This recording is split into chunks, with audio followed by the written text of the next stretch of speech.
This episode of the podcast is brought to you by New Bloom Labs. New Bloom Labs has always positioned itself at the cutting edge of cannabis science. In fact, they just announced the expansion of their standard potency panel that now reports 16 different cannabinoids. The new additions include CBDVA and both isomers of delta-10 THC. These now come standard on every potency analysis that New Bloom Labs reports. Cannabis producers that are creating innovative products with multiple cannabinoids need the best, most comprehensive potency analysis there is. New Bloom Labs is leading the industry with potency testing of delta-8, delta-9, 2 isomers of delta-10, and a dozen other major and minor cannabinoids that are shaping the industry. If you have ever questioned your lab's potency reports of delta-8 products, try New Bloom Labs. Give them a call today at 844-TEST-CBD or visit their website at newbloomlabs.com. Superior science, rapid results, New Bloom Labs. Hello, my fellow people of the plant. Kevin Carrillo here, and welcome to another episode of the Cannabinoid Connect podcast. My guests today are Leah Lakstins and Cintia Morales, co-founders of Higher Ed Hemp Tours.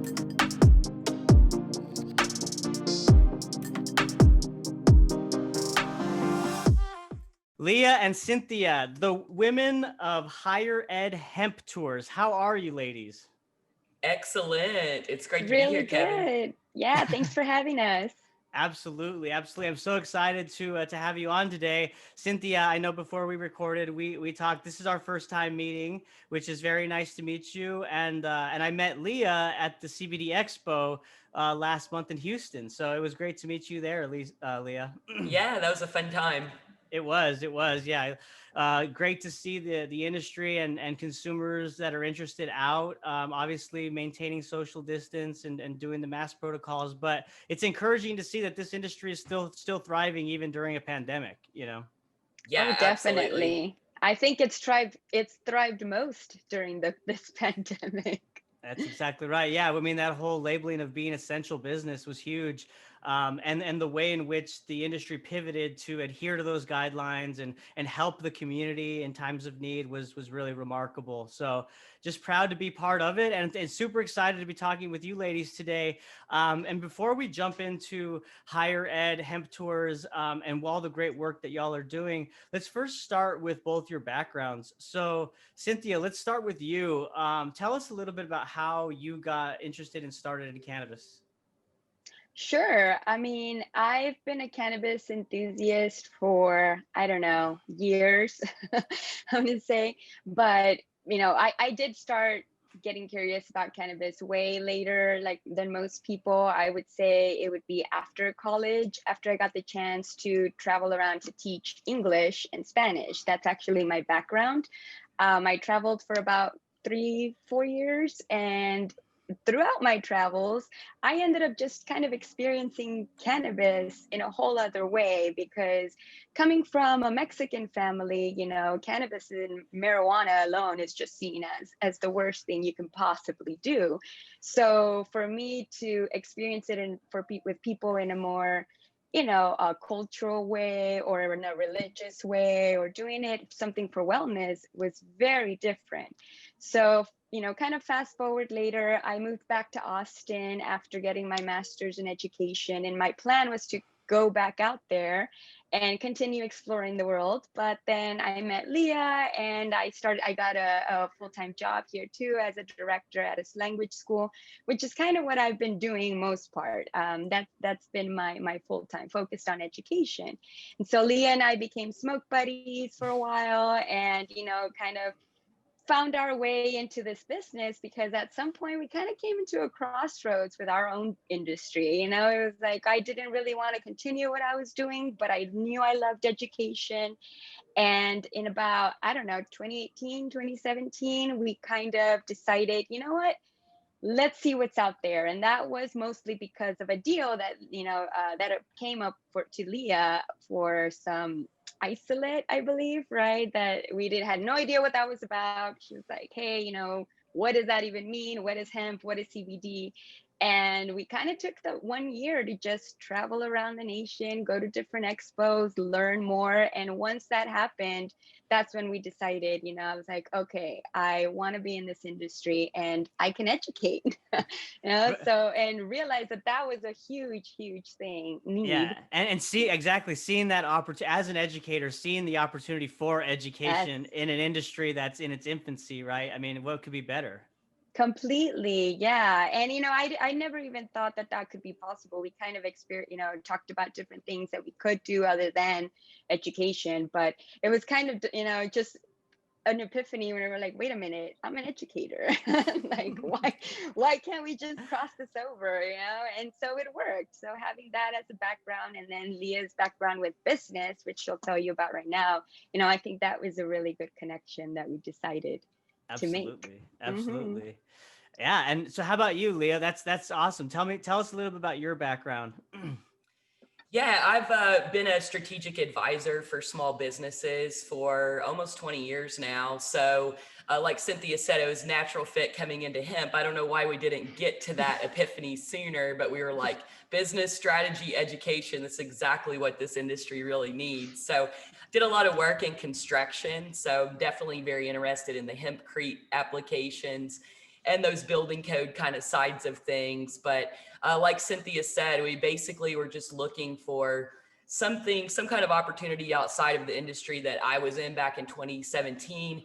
Came across some people that wanted us to invest in like an isolate flipping deal, which, like all isolate flipping deals, went horribly wrong and ended in and legal. and it's did it start in a Facebook group or Yeah, that was like, I remember us analyzing the business plan, and Cynthia's like, what's your stream? Like, what's your funnel here? And it was Facebook. And we're just like, okay, this is ridiculous, but let's go find out what this is all about. What is this craziness that is happening, this obsession? And grew up in Kentucky, so I'd been hearing about hemp for a few years, but I was thinking like t-shirts and rope. Didn't really have this understanding of what CBD was, except I knew in Texas that our medical program was limited, like it was mostly CBD. So I sort of just thought it was something from weed, some other component. Didn't really understand it whatsoever. So it's been a really fun journey going from there to where we are today, and then getting to meet other people that are in that same position Yes. now, explaining to them really what this wild world's all about. Yeah, I mean it's so crazy, right? I mean, I shared a similar perspective in that, like, my background was consuming THC primarily, being an advocate of that. And then when you start to see, like, I moved to Dallas 10 years ago, and over the years you start to see these CBD shops pop up, right? At the end of, like, during the after the 2018 Farm Bill, and you're like, what is going on here? And so it's Yep. just been kind of eye-opening for everyone, right? And so it's amazing what y'all are doing in terms of hyper focusing on education around the industry, because that's so important and it's vital right now, because again, it's so new, right? And so what y'all are doing with Higher Ed Hemp Tours is what people have been projecting will happen in the cannabis industry. That's similar to like wine, right? Where you go to Napa and you do a tasting and you visit different vineyards. Y'all are trying to incorporate that same method in the cannabis space. So why don't you talk about Higher Ed Hemp Tours and the great work that y'all are doing in Austin and even elsewhere? It's really awesome to be a part of the cannabis tourism industry that's in its infancy as well right now, but the road has been paved out in California and some other states. We're actively involved with the California Cannabis Tourism Association, and a lot of people ask us, like, why? That's California, but it was the only organization we Yep. found that was really focused on cannabis tourism at a nationwide level and advocating and really connecting with consumers. So they do amazing work out there. There's so many great operators that have really mentored us and helped us inside of this space. And they're so intrigued by Texas. Like, what are you guys doing? They have a lot of rules around tourism out there. You can't visit farms in certain areas in California, et cetera. Here we are, we get to make our own rules since we're essentially like the only ones here in Texas for now. We hope other operators will come online, other tour companies will add hemp in, and we want to help them do that too. Sure. But it's been really interesting. But I think what's interesting from CCTA stats, like 29% of people that do cannabis tours have never consumed cannabis before. And we see that on our tours. 21% have never even tried hemp that come on a higher ed hemp tour here in Austin for the most part. So really interesting to be able to bridge that gap. The tour guide is really this central educator, this piece of the puzzle for these people to get to understand what cannabis is in general. So it's super exciting. It's so much fun. And anybody in the tourism industry, highly recommend looking into adding cannabis into your portfolio because it's growing quickly and it's just so neat to get to be that bridge. Right. Yeah, just to add on to I feel like yes, we are really in its infancy, and especially in Texas, like you mentioned, Kevin, one out of the blue, one day you just saw, one store, two stores, three, four, five. Next thing you know, there's like 100 CBD stores, within your 1 mile radius. And so that actually was what prompted us as well to turn into how do we, educate people? It's like, well, duh, let's show them where these places are first.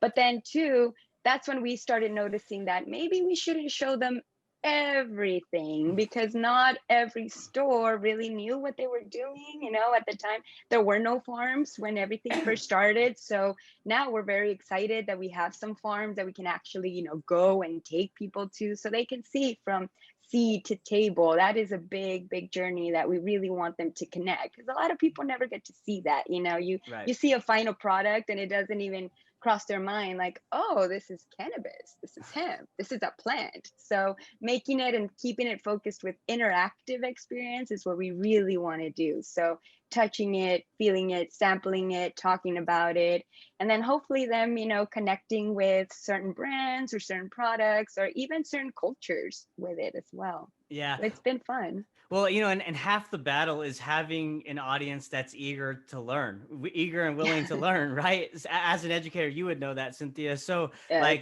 and Leah, you touched on like what 29% or 21% of people who go on your tours have never consumed cannabis. So that just kind of shows how much interest and public support there is for cannabis, right? In the day and age we live in. Are you surprised with that public support being in Texas? Well, not in Austin so much, I would say. Right. Not in Austin so much. I feel like Austin is definitely, well, it's definitely a more cannabis friendly city, and so I believe a lot more people were really willing and ready. They saw our sign, hemp tours. Oh, what? It's immediately, is this weed? Right. And we're like, no, let's talk about this plant. But I definitely do think that Texas, seeing all the other big cities and us exploring the state and seeing all of the little towns that have CBD shops, because it's not just Dallas and Austin and Houston that have it. It is in the tiniest towns as well. So yeah, I'm really excited about seeing that in Texas. And your point is taken in terms of Austin, of course, because obviously, while Texas is red, Austin itself is kind of its own city, right? More progressive, more open to cannabis. So I totally get that. But a last poll that I saw, it said that overall Texas residents, 54% support legalizing marijuana, right? And we're seeing that there's over a dozen bills that have been filed during, when the Texas legislature meets next week. So you guys being in the heart of the Capitol in Austin, like, what are your projections in terms of the outcome? Obviously, it's a stretch to say that we'll go full legal, but what are your thoughts on decriminalization or even better medical programs in the state? We're very hopeful that the medical program will get expanded this time. Obviously, we're at the mercy of Dan Patrick here because things look like that was going to expand 2 years ago. And it was really surprising, to say the least, when that bill got blocked from going to the floor by Dan Patrick. So we've got to see what progress his friends and family have made with him this year. So let's hope maybe his eyes have gotten opened a little bit on the tax ramifications of it. And just the fact that Texans need quality medical access here. I think it is really interesting, to your point about Texans, 54% being for it. I think it's been really interesting watching D8 explode. What does that really tell us about the Texas consumer? that they're actually very interested in being legally compliant. Because why do people use D8? Like basically because it's the legal way to get THC here, yeah, right? Right. Exactly. So how interesting that we think like, oh, it doesn't matter. Who cares about legalization? The black market's so huge. But the fact is that a lot of people, I would say the majority, want to be law-abiding citizens here. And if somebody has a medical issue, PTSD, not on our approved list, right? And they don't want to break the law. You know, veterans, they don't want to break the law here. So it's really important that we get this expanded access for more ailments. I hope at the very least. I don't know if we're going to get the 0.5 cap lifted. I'm very, very hopeful, but we'll see. I think that all eyes are on 2023, you know, the next time we meet, unfortunately. I think definitely, you know, what's been helping out Texas too is that the agriculture commissioner, you know, Mr. Sid Miller, he's been a huge advocate about this. And, you know, bringing that stance from somebody in that position is a real eye opener for a lot of people, you know. And so having him really in that cornerstone of like, hey, it's a plan, you know, agriculture, Texas, look at all the space we have, look at everything we can do. It's kind of, you know, being an eye opener in not just, okay, the benefits and wellness of this plant, but also the economic that, you know, that the strength that it's going to bring to Texas. And I feel like that's going to be a big, big weight for us this year. And so hopefully that'll kind of change in the, you know, as Leah said, I don't think this year exactly we might be doing that, but with other states around us, you know, Arizona has just started filing this year as well. And so we're hoping that that pressure, you know, seeing that how especially if they allow out of state consumers as well, then hopefully they'll see that ramification and better, you know, think better about it. Yeah, that's going to be the eye opener, right? When you got neighboring states that are full blown adult use, and you got your residents driving across the border to go to buy legal cannabis, right? And these state officials, I think, are going to very quickly go, why aren't we, you know, benefiting off the tax revenue that's coming from this industry, right? It's a matter of time. And especially because a lot of places have already decrimmed, you know, like Travis County has for a while. And so a lot of that isn't even, you know, coming into light yet. So when people realize, oh, I can purchase from other states, and if I bring it back, it's only, you know, it's not that bad, it's going to really affect them. So yeah, you know, hopefully they will see that. And Oklahoma, especially, the huge neighbor to the north, was surprising how huge their market has grown. So I think that has to weigh on the Texas officials as well. Yeah, and you know, the one thing that I've heard from Oklahoma, and I'm gonna butcher this, but it's like the way in which they are issuing licenses kind of has some farmers a bit concerned in terms of adopting that model in other states. And I think that they do, like, what is it? I think it's like plant canopy per license, where as opposed to like license per the sector or the land that you're operating in. So I think it could be some cultivators are saying it's a bit more challenging to enter because there's a limited number of licenses that would be issued to farmers. Again, I might be butchering that, but you may know more. So. Yeah, I'm not super up to date with their medical program there. I know that on the retail side, it's very open licensing program. You know, I think it's a difficult balance here. As much as I'd love to be like, should all be able to home grow and everybody should be able to grow and it should be like any other business. We also see what happened with the hemp industry last year, or over the last 2 years, with the huge crash in prices of biomass, just because of the number of people jumping in at the same time. Like Texas came online, boom, overnight, we've got 1,000+ farmers here growing. And then everybody's like, why did the price, you know, go to like nothing? Well, supply and demand. So it's difficult because everything being also with marijuana governed by individual states makes it difficult. You know, there's a lot of kind of rumors on the federal legalization side that some of the people against it are some of the largest license holders, because if interstate commerce is now all of a sudden okay, well, again, we see that supply and demand and a price, you know, total plummet of prices. which obviously for the consumer is awesome, but as far as a sustainable industry isn't going to work. So there's a balance somewhere here in between that we have to be able to get to. Totally. Yeah. I mean, to regulate a massive industry like this, there has to be some give and take. And that totally makes sense, to ensure that the industry thrives long term. Right. Um, and so, I want to touch on what you talked about with your collaboration with the California Tourism Board. Right. So is there any collaboration or relationship that y'all have with the Texas Tourism Board in terms of what you're doing here? We're still working on solidifying those relationships. We have some relationships inside of the tourism industry, but it's been interesting because people are definitely intrigued that we're doing hemp tours here in Texas. But I think there's still some, kind of nervousness and concern about, what that's going to look like going forward. So it's definitely for 2021, we want to do more collabs on that side of it. We've worked with some partners that have party buses, independent operators, but we want to work with some larger tourism operators and the tourism community at large here in Texas. Gotcha. And it kind of puts us, because our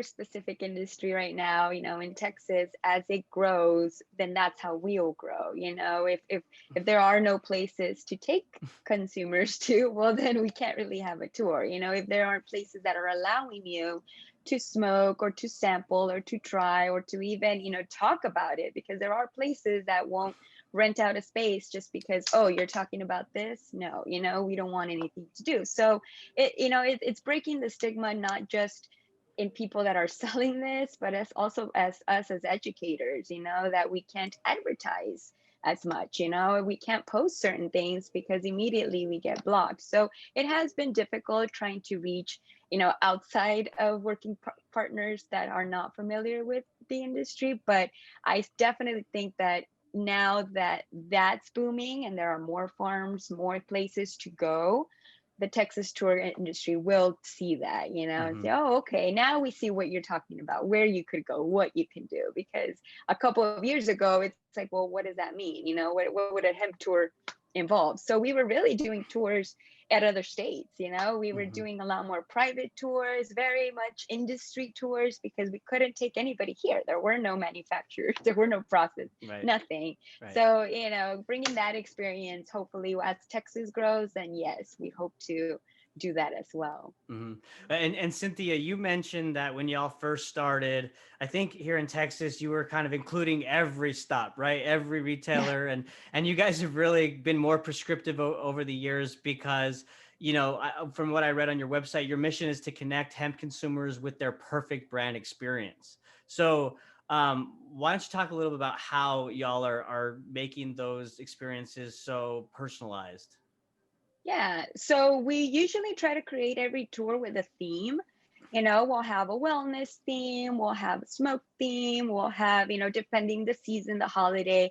As an educator, there has to be a way to grab this consumer, to interest them. So, and also putting it in your daily life, making it seem like, hey, this is a normal thing. So when we say, personalizing this experience, whenever we go to a different shop, we want to make sure that the places we take them, the people, not only do their employees know what they're talking about, but they know about their products, they know about the legal stance of what's happening right now, and they're able to recommend and talk about this. Because right now, if you don't know, the FDA is very sensitive about anything that we say, and they're really cracking down on all of these claims. They're very sensitive, and they're cracking down with no oversight on their end, right? So we're just yeah. So we have to do that, and so that's why we have to be very, very careful in what we say, and we have to individually talk to each guest that comes in. One of the questions we ask them is like, why are you here? What brought you here? Why would you even want to be interested in this? And half and half, some people are cannabis users before, and they're like, oh, we just wanted to see what this is. And then, like Leah said, the other half, they're either brought on by, a friend, a family member that like wants them to introduce to it. And once we start really realizing what they want, then we kind of, alter our tours and things like that. So that's how we make it personalized. Then hopefully by the end of this, they have connected with a specific brand or a retail or a farm or something that they can say, oh, wow, I can leave this, I can go home, I can continue my education with our free courses that we have.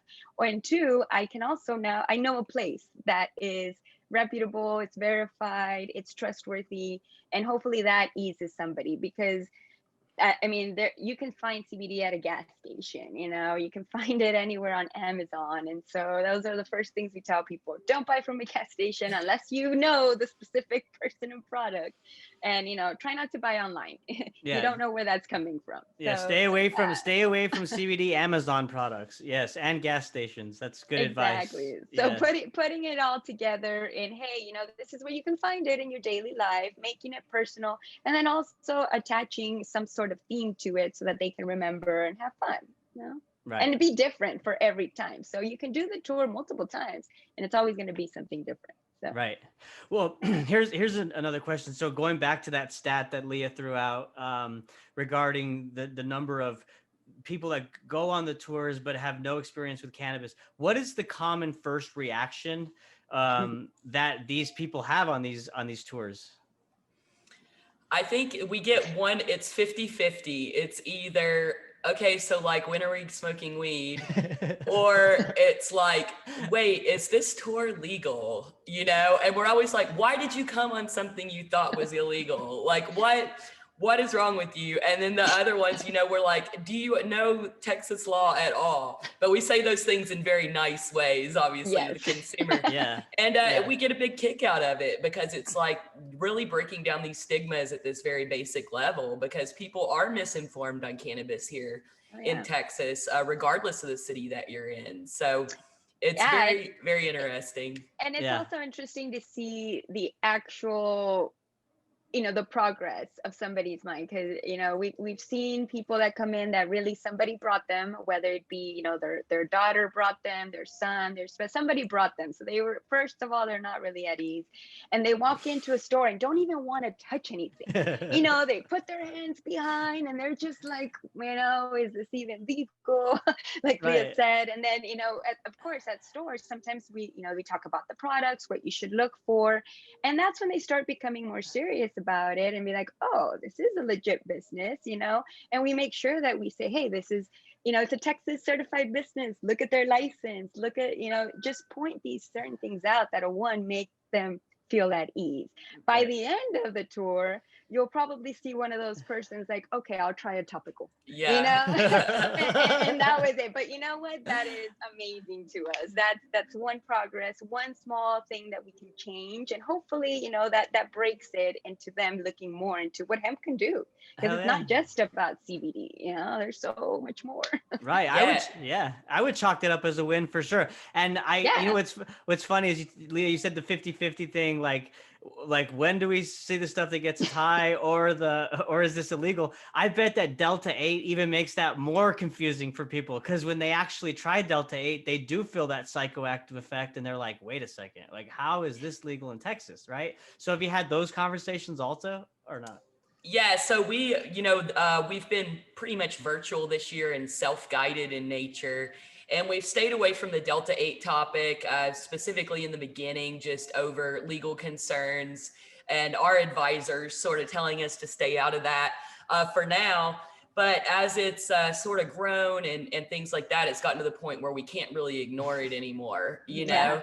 So I think that this is where brands really have to figure out who they are, because I see a lot of wellness brands, great topical skincare products or retailers that are very focused on health and wellness, adding Delta 8. And to me, it's kind of like, is that where that fits? Somebody who wants to get legally high is probably going to look at more of a smoke shop more of like a cannabis lifestyle brand Yes. versus this over here. But I think the retailers are feeling a lot of pressure because the consumer demand is crazy. So I think it's very important right now more than ever for the retailers to educate on these Delta 8 products, because this is an easy place for somebody can have a bad experience if you have the wrong person that's brand new, and then your employees like, here, try this Delta 8 gummy, and that's not what they came in for. So the more that we can do on the retail and brand side to be educating and basically just set a bar of really taking care of these people, like they are brand new at this, they don't know as much. We've all been to legal states, us in the industry, we know so much about cannabis, your average person doesn't. So really take care of them with kid gloves, because that's going to determine the future of Delta 8, in my opinion. If it stays legal or not is going to be dependent on whether people have bad experiences with it or not, which is going to be dependent on compliance of the retailers. Yeah. Yeah. Go ahead. Oh, go ahead. Yeah, I No. was just going to add to that is that, surprisingly enough, we don't have a lot of, even though there are cannabis users out there, there really are not a lot of people that know any difference between, they wouldn't just come out and say, what is Delta 8? It's one of those things that they first have to hear about it, and you're curious and everything, but we try to lay out like, hey, there's a lot of other cannabinoids in there, there's a lot of things that create this plant. So trying to make it in a science way to them as well, and to explain what is the difference between Delta 8, Delta 9, all of that, and so some people, they care. Yeah. Some people, like you said, they don't. They're like, oh, I just want to feel the effect. But then also trying to tell them, like, everybody's body is different. So even, if this product's going to work for you, it may not work for you. So keeping a journal, make sure to sample products. Dosing is very important. So putting all of this into their perspective, hopefully that kind of gives them more of an answer, instead of just, should I try it? Yes or no? It's Right, like, wait. Yeah. Yeah. I mean, the education factor is so important, like what you guys are saying, from a consumer standpoint, to avoid the detractors of the industry, right? From having a bad experience and not coming back. But it's also like beneficial, because if we can start to educate consumers now and they have a really good understanding of what these minor cannabinoids do, it's like almost like we're owning the cannabis conversation before the federales come in, or the local and state government come in with their great ideas. But if we've already educated the masses enough to where we can have a conversation with these federal officials or these state and local officials to say, no, look, this is what we're seeing, this is what's happening, it kind of opens the door for more collaboration instead of them just owning it. Yeah, 100%. This is the time period right now where we're able to self-govern. So we need to be doing it and setting standards. And that's when we came out with the verified brand program. That's what it was all about, was really setting the bar for the industry of like, look, we need you to have insurance, we need you to have COAs and a dedication to your community for us to be on board. Like in the beginning, like Cynthia said, we're kind of just like, who wants to have a tour at your place? Very quickly realized that was not going to work and not going to be the best for the consumer. And not only do we want different experiences, there's so many unique experiences one can have at different retailers, whether it's health and wellness, cannabis lifestyle, food and drinks, all these different ways to incorporate hemp. But this is it. We've got to set some bars here. And everyone has to, as much as they can, do their part, because regulations are coming, and we want to be able to point the state of Texas to our industry here and say, hey, look, we're governing ourselves, and dishes is enough and ag department's enough. We don't need more, because more may be coming in some states for sure. Right. And, and Leah, as a small business consultant, like, I got to say, it's beautiful to watch, like, the industry and all these operators pivot and figure it out, right? I mean, because that's what Business 101 is, right? You try something, you figure out very quickly that's not working, or that is, you tweak it, you move forward. And so I want to talk to you about the pivot that y'all had to make during the pandemic. Obviously, your whole business is in-person tours, right? So let's talk about how y'all shifted to these self-guided tours, and what current cities you're currently operated in, and what cities you're looking to operate in the future. Yeah, absolutely. It was It was crazy because, you know, as most people, we had a ton of activations set up for South by Southwest. It was going to be like this just huge win for Hemp Tours. We had been invited to partner on several exciting things. So as the weeks leading up kind of started, you know, I was all over Reddit, like what's happening in Italy, like, because we knew like the future of we felt like the future of our business was really at stake here. And then I think when the news came down, it was just like, we took maybe a day or two, smoked and cried a little bit, took the business plan, you know, did a nice little rip up to it. And then we were just like, all right, we're in this industry for the long haul. We've got the relationships here. We can't stop what we're doing, but now how do we monetize? Because, you know, you can't really charge for a self-guided tour or a virtual tour. It's very difficult to provide a value in that format. We're all about consumer adoption. We want it to be free or as cheap as possible for these individuals. So we just went back to our partners, the ones that we really loved and loved us. And basically we're like, look, this is what we can offer. We had in the plan or in the works, this whole hemp business builder program, thinking it'd be like a late 2020 rollout. And it was just like, all right, we need this done next week. And man, the industry supported us so much. You know, it was like we barely had it done, made calls with all of our partners, and every single person, like as we opened our mouth, was like, how much is it? No, done. Just like send me the link. Yeah, we're good. Wow. So, and knowing that they were struggling at the time because, you know, Austin, hemp businesses were deemed not essential, which is still an issue for us with our city council that's going to get worked out in the next election. We have not forgotten about that fact. And you couldn't get an answer as to why. That it came down, somebody in health services doesn't like hemp. That's just where we finally got on it. That sounds about right. Crazy. That sounds about right. Yeah. Yeah. And so they're trying to force the retailers to completely close. Like, I mean, this is insane. This is essential product in other states. They can do curbside and delivery just like anybody else, contact free here. So at a time when they were struggling, you know, I think they saw us like we were going to go to bat for them, which we did. And they supported us despite them all of a sudden going, you know, their revenue going to 20%. So it was crazy. It was crazy, but it was a great business building experience. Yeah. I wouldn't wish it on anyone, even though everyone went through it, but man, it was crazy. Yeah. And I think, you know, we kind of already had this, like Leah said, you know, this consulting strategy in the back of our minds because we realized that small businesses need a lot of help, you know, and in order for us to succeed, they need to succeed as well. And so, you know, we started creating courses because we realized once we went back on tours the first time, it's usually the owner. The owner knows everything. They know, they can tell you in and out about their business, their plan, their mission, products, done. But then, you know, as you get more successful, the owner's not there. You now have employees. So going back, visiting that same place, it's an employee we're now talking to, and the employee does not know how to communicate as well, does not get the message across, might say the wrong things. That's when we're like, okay, maybe we should help train these retailers. And so that's what Hemp Business Builder was about, you know. And like Leah said, we wanted to kind of roll it out at the end because we're focusing on consumers.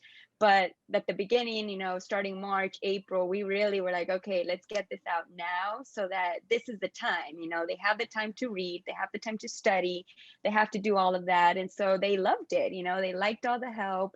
They also liked that we really advocate on various levels. You know, we work closely with Texas Normal to help them out, and they're very cannabis related. You know, of course, hemp is now in their notice too, but trying to make that pivot, and then also letting the states and the cities, you know, we were really hoping to jump into Dallas this year. You know, we even started at the Texas Hemp Convention. We had one private or a walking tour that we got to do, and then that was it, you know. And so that really did, you know, bring us down a little bit, but we've continued to keep these relationships with these partners by providing them a good resource, you know, having them do that. So with that said, we transferred over to virtual tours.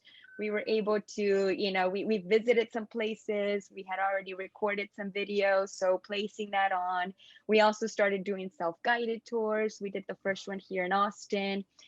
We have another one coming up in South Texas, hopefully Dallas, Houston coming up next. But and then now I believe we're getting one a drive tour, right? A Yeah. self-guided drive tour. Yeah, we're dropping, we're shooting for February 1st. We're going to see how everything comes out, but it's an audio guided version of the tour. And these are going to be available in cities all across Texas. So it's basically an app called Voice Map. You download it, you can see the tour for your city. You can purchase it on TripAdvisor, on Travelocity, whatever. I think it's going to be Expedia. like 10 bucks, Expedia. So a consumer can purchase this tour and get a self-guided visit to shops and farms all across Texas. So and it's exciting. it's audio. So like, so does it give directions and then Yeah. explain the retail shop that you're visiting and the products they have and their whole kind of story, or like, what does it all entail? That sounds interesting. Yeah, exactly. So traditionally on the self-guided tour, the way it works is like each retailer is assigned a topic that goes with their store. Like, you know, something very cannabis lifestyle would get the difference between full spectrum, broad spectrum, isolate, or, you know, cannabis history. So kind of try to put those themes directly with the store. So that theme will be woven in, as well as their background and history at each one of these retail shops. So we're super excited about it. I think it's gonna, you know, the audio tours have just exploded through COVID. Like their numbers are off the charts. So we think it's gonna be a really great way to get these consumers that are doing the audio tours interested in the hemp industry as well, and provide a touch-free way to get people out to the shops. So it's gonna be awesome. I can't wait to. I want to check out the Dallas one when it comes out. So definitely, I'll be on the lookout for that for sure. That sounds really exciting, and I love how you guys have just made things work during the pandemic. And again, it just kind of speaks to the testament of the industry and the resilience of these operators, right? Like all the challenges that they face from you know, not being able to do normal tax deductions like other business owners, and you know, the issues with banking and whatnot. But it's just the passion for the plant, and the fact that, you know, people like both of you and others in the space just want more access to the plant, and that's just the ultimate goal. And I love that y'all are all about the education and the awareness. And speaking of education, I know that y'all have Hemp Tours live podcast, and I love fellow cannabis podcasters. So why don't y'all tell the audience a little bit about your podcast and how often y'all are publishing, and what all you talk about on there? Yeah, we just did a cool little rebrand, got a new logo. We're really focusing this year on the tourism industry, like talking to tour operators, other cannabis tour operators. And as we do talk to retailers and brands, making it sure it's more about the consumer experience than just about the brand itself. So we're pretty excited. We started, I think, right after in April last year. We had the terrible idea to do a 6-hour 420 live stream, and we oddly liked it. Definitely, we didn't realize like the bathroom break part or lunch. Like it was lunchtime, and we were kind of like, okay, I guess one at a time. Like, what are we gonna do here? So we had some really awesome guests. It was a lot of fun. People loved it. So we're like, hey, let's just do this every week. So we started on Facebook, went back to YouTube. Now we're actually going back to Facebook, just because that is where the audience is for cannabis. And so every Thursday, 1 p.m., it's now Central called Standard Time. Yes, Central Standard Time. Hemp Tours Live, it's called. And so, yeah, we're really excited. If you are in tourism or hospitality or something like that, and you want to be on the show, definitely hit us up. And we're always looking for great personalities too, right? Like anything that's going to add value to our listeners, which we're about 60-40 consumer brand listeners on that show. So it's a lot of fun. It gets cut on Fridays and goes to iTunes and Spotify, and we try to edit the audio a little bit. Sometimes we do, sometimes we don't. So definitely go subscribe and check it out. Yes, Hemp Tours live podcast, Spotify. I saw it on there. I'm following now. And you guys mentioned you go live once a week on Facebook, right? Yeah, that's right. Thursdays at 1 p.m. Central on Facebook on our Hemp Tours page. Beautiful, beautiful. Well, to wrap it up, ladies, let's talk about what y'all are most excited about now in 2021 for Higher Mhm. Ed Hemp Tours. Oh man, I mean, definitely in person, you can't beat in person events. It's one of the things that we're definitely looking forward to getting back into big events as well. We had one really cool event that we had going on at this place called The Venue downtown Austin. And that itself was huge. The space could hold over 700 people. Not that we had 700 people join in, but we had over 100 people at a time join in. Yeah. And just having that big community itself and making it just an education experience is great. So hopefully looking forward to that, but also connecting more with tour companies, and bringing that to light, because we want to make it always as accessible to the consumers. And so if right now we're mostly focused in Central Texas, that's where we are. It's kind of hard. We have listeners and people that follow us all over and always waiting, when is it coming to our city? When is it coming? How do we get on the stop? And so if we just have one person in that city, it makes it hard. So it kind of slowed us down in the traveling sense last year, but we hope to be on the road again, Mm-hmm. hopefully in a van life. Right. Exactly. For Yes. sure. Yeah, I think the same. I'm super excited about getting back to in-person events. I hope that happens sooner rather than later, because it's so fun and so cool to face talk to someone that really knows nothing about cannabis, that has showed up to an event, and taking that and sort of just getting to understand what that person's viewpoints are on the plant and on all of that. And then I think, the legislative session this month is going to be a lot of hard work, but I'm really excited that it's going to be in person. I think that's awesome for the advocacy side versus what you can get done in a virtual format. So Hmm. we've got a few weeks of hard work to do, but it'll be good to reconnect with everybody limitedly in person on that side and see what Texas is going to do, see how far we get. Absolutely. Yeah, it's an exciting year for cannabis, man. I mean, like we talked about, like, the states passing for medical or even for adult use, more public support than ever. And Texas and Hmm. other states voting now in January 2021 for recreation or medical programs. So really enjoyed talking with you ladies today. I definitely want to have you back on to talk as things evolve in your particular side of the industry when it comes to tours and tourism. And yeah, I just really commend you on the great work you're doing, and just keep it up, because it's really beneficial to people on the outside that are unfamiliar with cannabis. Thanks so much, Kevin. It's been a Thank you. pleasure. Yeah, it's been Yes, great being here with you. Hopefully, we can get you on our live stream sometime soon, too. And appreciate all the efforts and all the hard work that you're doing over there connecting the industry. absolutely. Thank you so much. Definitely. I would love to be on. Yeah, let me know when. And let me before we go, why don't you tell people where they can find your website, social media, all that kind of stuff. Yeah, we're at higheredhemptours.com. You can follow us on Instagram. We're very active at Hemp Tours. We also have a Facebook page at Official Hemp Official Hemp Tours. Tours. Yes. And Hmm. you can find us on LinkedIn, Twitter, all of those places as well. But we're most active on Instagram. Got you. Hmm. Awesome. Well, thank you so much again, ladies. I know that the audience got a lot out of the discussion today. And again, I look forward to running it back with you next time. No Sounds great, Kevin. problem. Thank you so much. Loved All it. right. Bye, guys. Bye.